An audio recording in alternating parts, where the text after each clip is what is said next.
Assalamualaikum warahmatullahi wabarakatuh. Di sini kami ingin menyampaikan hasil diskusi kami, yaitu pada pertemuan ke-13, yaitu materi tentang tanggung jawab dan tanggung gugat bidan dalam praktik kebidanan. Nah, materi yang kami sampaikan ini guna untuk memenuhi tugas mata kuliah etikolegal dalam praktik kebidanan yang diampu oleh Ibu Sumbra Hasanah. Baik, di sini saya Anissa Nofriansa dan juga dua teman saya, Sinta Fariska dan juga Tasya Amalia. Outline materi yang akan kami sampaikan yaitu yang pertama ada tanggung jawab, lalu kedua tanggung gugat, dan yang ketiga tentang standar praktik kebidanan. Di poin pertama yaitu tanggung jawab, ini tanggung jawab bidan itu meliputi tanggung jawabnya terhadap peraturan perundang-undangan, terhadap pengembangan kompetensi, terhadap penyimpangan pendokumentasian, lalu terhadap klien dan keluarganya, terhadap profesi, terhadap masyarakat, terhadap tugasnya, dan juga terhadap sejawat dan tenaga kesehatan lainnya. Baik, di sini yang pertama yaitu tanggung jawab bidan terhadap peraturan perundang-undangan. Nah, bidan ini kan merupakan salah satu bagian dari para medis. Nah, peraturan tenaga kesehatan ditetapkan dalam undang-undang dan peraturan pemerintah. Nah, tugas dan kewenangan bidan serta ketentuannya yang berkaitan dengan kegiatan praktik bidan ini telah diatur di dalam peraturan atau keputusan Menteri Kesehatan. Nah, kegiatan praktik bidan dikontrak oleh peraturan tersebut. Nah, bidan juga harus dapat mempertanggungjawabkan tugas dan kegiatan yang dilakukan itu sesuai dengan peraturan perundang-undangan yang berlaku. Nah, yang kedua yaitu tanggung jawab bidan terhadap pengembangan kompetensi. Nah, setiap bidan ini memiliki tanggung jawab memelihara kemampuan profesionalnya. Nah, oleh karena itu, bidan harus selalu meningkatkan pengetahuannya dan keterampilannya dengan mengikuti kegiatan seperti pelatihan, pendidikan berkelanjutan, seminar, serta pertemuan ilmiah yang lain. Lalu yang ketiga yaitu tanggung jawab bidan terhadap penyimpanan pendokumentasian. Nah, setiap bidan ini harus mendokumentasikan kegiatannya dalam bentuk catatan tertulis. Nah, catatan bidan mengenai pasien yang dilayaninya dapat dipertanggungjawabkan bila terjadi gugatan. Nah, selain itu, catatan yang dilakukan bidan dapat digunakan sebagai bahan laporan untuk disampaikan kepada teman sesama profesi ataupun atasannya. Lalu yang keempat, ada tanggung jawab terhadap klien dan keluarganya.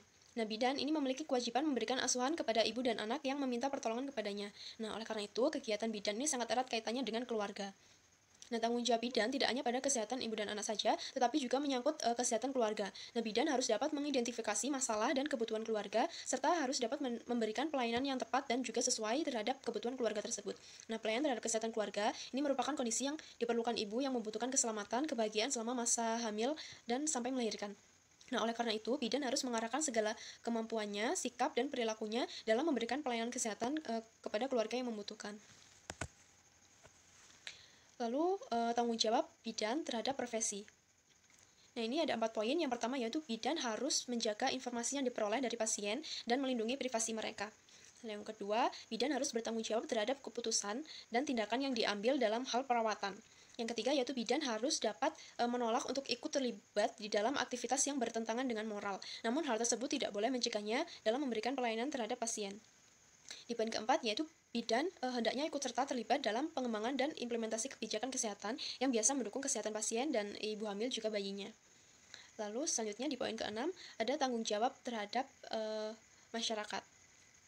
Nah, bidan adalah anggota masyarakat yang juga memiliki tanggung jawab. Nah, oleh karena itu, bidan turut tanggung jawab dalam memecahkan masalah kesehatan masyarakat. Nah, misalnya penanganan lingkungan sehat. Nah, penyakit menular, masalah gizi, terutama yang menyangkut kesehatan ibu dan anak, baik secara mandiri maupun bersama teman sejawat dan juga teman profesi.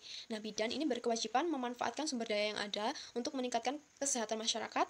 Bidan juga harus menjaga kepercayaan masyarakat. Nah, tanggung jawabnya terhadap masyarakat ini merupakan cakupan dan bagian tanggung jawabnya kepada Tuhan. Selanjutnya, yaitu di poin ke-7, yaitu tanggung jawab bidan terhadap tugasnya. Di sini ada 3 poin, yaitu yang pertama, setiap bidan ini senantiasa memberikan pelayanan paripurna terhadap klien, keluarga, dan masyarakat sesuai dengan kemampuan profesi yang dimilikinya berdasarkan kebutuhan klien, keluarga, dan juga masyarakat. Lalu di poin B, ini setiap bidan juga berhak memberikan pertolongan dan mempunyai kewenangan dalam mengambil keputusan dalam tugasnya, termasuk keputusan mengadakan konsultasi ataupun rujukan. Lalu, bidan juga harus menjamin kerahasiaan keterangan yang didapat atau yang sudah dipercayakan kepadanya, kecuali bila diminta oleh pengadilan atau diperlukan sehubungan dengan kepentingan klien. Lalu, yang ke-8 yaitu tanggung jawab bidan terhadap sejawat dan tenaga kesehatan lainnya. Ini ada 2 poin. Yang pertama yaitu setiap bidan harus menjalin hubungan dengan teman sejawatnya untuk menciptakan suasana kerja yang serasi. Jadi agar semakin kompak seperti itu. Lalu di poin Yang B, yaitu setiap bidan dalam melaksanakan tugasnya harus saling menghormati baik terhadap sejawatnya maupun yang lainnya. Lalu yang kedua yaitu poin tanggung gugat. Pengertian dari tanggung gugat sendiri yaitu merupakan istilah yang baru berkembang untuk meminta pertanggungjawaban seseorang karena kelalaiannya yang menimbulkan kerugian bagi pihak lain. Oleh karena itu, tanggung gugat yang dikhususkan di bidang gugatan yaitu hak keperdataan yang terjadi dalam lapangan hukum perdata. Nah, di bidang pelayanan kesehatan, ini persoalan tanggung gugat terjadi sebagai akibat adanya hubungan hukum antara tenaga medis baik dokter maupun bidan dengan pengguna jasa yaitu pasien. Nah, ini yang diatur dalam suatu perjanjian. Nah, di sini ada dari The United Kingdom Central Council for Nursing, Midwifery and Health Visiting atau UKCC. Nah, dalam sebuah praktik kebidanan, mereka ini menyatakan setiap bidan yang melaksanakan praktik kebidanan bertanggung gugat terhadap praktiknya dalam lingkungan praktik apapun. Nah, ini pada tahun 1994.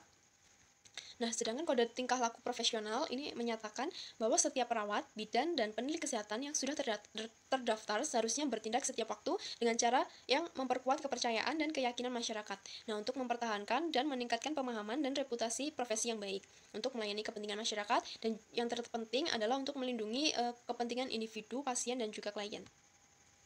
Nah, prinsip penting dalam kutipan tersebut adalah pertanggungjawaban secara individu. Nah, kepercayaan masyarakat dan juga keyakinannya. Dalam garis besarnya, sifat tanggung jawab kebidanan ini sudah jelas bahwa UKCC ini mengharapkan tanggung gugat menjadi lebih luas daripada tanggung gugat terhadap klien secara individual. Nah, terhadap kewajiban yang jelas pada profesi dan kepada masyarakat secara umum. Nah, oleh karena itu, bidan sebagai pelaku tugas profesional dapat diminta pertanggungjawabannya baik secara hukum maupun berdasarkan etika profesi.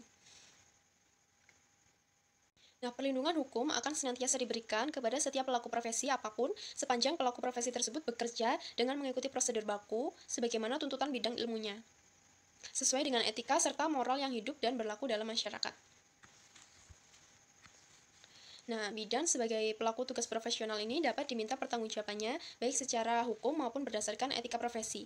Nah, tanggung jawab hukum ini dikenal dengan sebutan gugatan perdata atau tuntutan pidana. Nah, sedangkan tanggung jawab berdasarkan etika profesi dikenal dengan gugatan atau pertanggungjawaban dari Majelis Kode Etik Profesi. Selanjutnya, kedudukan tanggung jawab hukum dan etika profesi tenaga kesehatan. Maraknya kasus dugaan malpraktik belakangan ini, khususnya di bidang perawatan ibu dan anak, menjadi peringatan dan sekaligus sebagai dorongan untuk lebih memperbaiki kualitas pelayanan. Melaksanakan tugas dengan berpegang teguh pada janji profesi dan tekad untuk selalu meningkatkan kualitas diri perlu untuk selalu dipelihara. Kerjasama yang melibatkan segenap tim pelayanan kesehatan perlu dieratkan dengan kejelasan dalam wewenang dan fungsinya. Oleh karena tanpa mengindahkan hal-hal yang disebut tadi, maka konsekuensi hukum akan muncul ketika terjadi penyimpangan kewenangan atau kelainan. Selanjutnya, perlindungan hukum bagi klien atau pasien. Undang-Undang tentang Perlindungan Konsumen Nomor 8 Tahun 1999. Satu di antara ketentuan adalah bahwa pasien sebagai konsumen pelayanan jasa kesehatan berhak atas keamanan, keselamatan informasi yang benar, jelas, dan jujur, serta menuntut ganti rugi apabila dokter atau tenaga kesehatan lainnya selama melakukan pelayanan kesehatan ternyata melakukan kesalahan atau kelainan yang merugikan pasien. Selanjutnya, perlindungan hukum senantiasa diberikan kepada setiap pelaku profesi apapun sepanjang pelaku profesi tersebut bekerja dengan mengikuti prosedur baku sebagaimana tuntunan bidang ilmunya, sesuai dengan etika serta norma yang hidup dan berlaku dalam masyarakat. Selanjutnya, standar praktik kebidanan. Standar praktik bidan dibagi atas standar 1 metode asuhan, standar 2 pengajian, standar 3 diagnosa kebidanan, standar 4 rencana asuhan, standar 5 tindakan, standar 6 prinsip klien, standar 7 pengawasan, standar 8 evaluasi, standar 9 dokumentasi. Baik, saya akan melanjutkan materi yang telah disampaikan oleh Mbak Tasya. Standar praktik kebidanan yaitu pada standar 1 metode asuhan. Pada standar ini, asuhan kebidanan dilaksanakan dengan metode manajemen kebidanan dengan langkah yaitu mengumpulkan data, analisis data, penentuan diagnosa, perencanaan pelaksanaan, evaluasi, dan dokumentasi. Definisi operasionalnya, yang A ada format manajemen kebidanan sudah terdaftar pada catatan medis. Yang kedua, format manajemen kebidanan terdiri dari format pengumpulan data, rencana format pengawasan, dan tindak lanjut catatan kegiatan dan evaluasi. Standar 2 yaitu pengkajian. Pada standar ini, pengumpulan data tentang status kesehatan klien dilakukan secara sistematis dan berkesinambungan. Definisi operasionalnya, yang A ada format pengumpulan data, yang B pengumpulan data dilakukan secara sistematis, terfokus yang meliputi data. Yang pertama identitas klien, yang kedua riwayat penyakit terdahulu, yang ketiga riwayat kesehatan reproduksi, yang keempat riwayat kesehatan saat ini termasuk kesehatan reproduksi, yang kelima analisis data. Yang C data dikumpulkan dari, yang pertama ada klien atau keluarga, yang kedua tenaga kesehatan, yang ketiga individu dalam lingkungan terdekat. Data ini diperoleh dari wawancara, observasi, pemeriksaan fisik, dan pemeriksaan penunjang. Standar 3 yaitu diagnosa. Diagnosa kebidanan dirumuskan berdasarkan analisis data yang telah dikumpulkan. Definisi operasionalnya, yang A ada diagnosa kebidanan dibuat sesuai dengan kesenjangan yang dihadapi oleh klien atau suatu keadaan psikologis yang pada tindakan kebidanan sesuai dengan pada wewenang bidan dan kebutuhan klien. Yang B, diagnosa kebidanan dirumuskan dengan padat, jelas, sistematis, mengarah pada asuhan kebidanan yang diperlukan oleh klien. Standar 4 yaitu tindakan. Tindakan kebidanan dilaksanakan berdasarkan rencana dan perkembangan keadaan klien, yaitu tindakan kebidanan dilanjutkan dengan evaluasi keadaan klien. Definisi operasionalnya, yang A ada format rencana asuhan kebidanan, yang B format rencana asuhan kebidanan yang terdiri dari diagnosa, rencana tindakan, dan evaluasi. Standar kelima yaitu tindakan. Standar keenam yaitu tindakan. Tindakan kebidanan dilaksanakan berdasarkan rencana dan perkembangan klien. Tindakan kebidanan dilanjutkan dengan evaluasi keadaan klien. Ini definisi operasionalnya, ada format rencana asuhan kebidanan, yang B ada format asuhan kebidanan yang terdiri dari diagnosa, rencana tindakan, dan evaluasi. Yang kelima, tindakan. Tindakan ini dilaksanakan berdasarkan rencana dan perkembangan klien. Tindakan kebidanan dilanjutkan dengan evaluasi keadaan klien. Definisi operasionalnya, yang A ada format tindakan kebidanan dan evaluasi, yang B format tindakan kebidanan terdiri dari tindakan dan evaluasi, yang C tindakan kebidanan dilaksanakan sesuai dengan rencana dan perkembangan klien, yang D tindakan kebidanan dilaksanakan sesuai dengan prosedur tetap dan wewenang bidan atau tugas kolaborasi, yang E tindakan kebidanan dilaksanakan dengan menerapkan kode etik kebidanan ketika etika kebidanan serta pertimbangan hak klien aman dan nyaman. Yang F, seluruh tindakan kebidanan dicatat pada format yang telah tersedia. Standar 6, ini ada partisipasi klien. Tindakan kebidanan dilaksanakan bersama-sama partisipasi klien dengan keluarga dalam meningkatkan pemeliharaan dan pemulihan kesehatan klien. Definisi operasionalnya ada, yang pertama, klien atau keluarga mendapatkan informasi tentang status kesehatan saat ini, rencana tindakan yang akan dilaksanakan. Yang ketiga, peranan klien atau keluarga dalam tindakan kebidanan, peranan tugas kesehatan dan tindakan kebidanan, dan yang terakhir, sumber-sumber yang dapat dimanfaatkan. Yang B, klien dan keluarga bersama-sama dengan petugas melaksanakan tindakan kegiatan. Standar ketujuh, pengawasan, yaitu monitor atau pengawasan terhadap klien dilaksanakan secara terus-menerus dengan tujuan untuk mengetahui perkembangan klien. Definisi operasionalnya ada A, adanya format pengawasan klien, yang B, pengawasan dilaksanakan secara terus-menerus, sistematis untuk mengetahui keadaan perkembangan klien. Yang C, pengawasan yang dilaksanakan secara selalu dicatat pada catatan yang telah disediakan. Standar ke-8, evaluasi. Evaluasi asuhan kebidanan dilaksanakan secara terus-menerus seiring dengan tindakan kebidanan yang dilaksanakan dan evaluasi dari rencana yang telah dirumuskan. Definisi operasionalnya ada A, evaluasi dilaksanakan setelah dilaksanakannya tindakan kebidanan, klien sudah dengan standar ukuran yang telah ditetapkan. Yang B, evaluasi dilaksanakan untuk mengukur rencana yang telah dirumuskan. Yang C, hasil evaluasi dicatat pada format yang telah disediakan.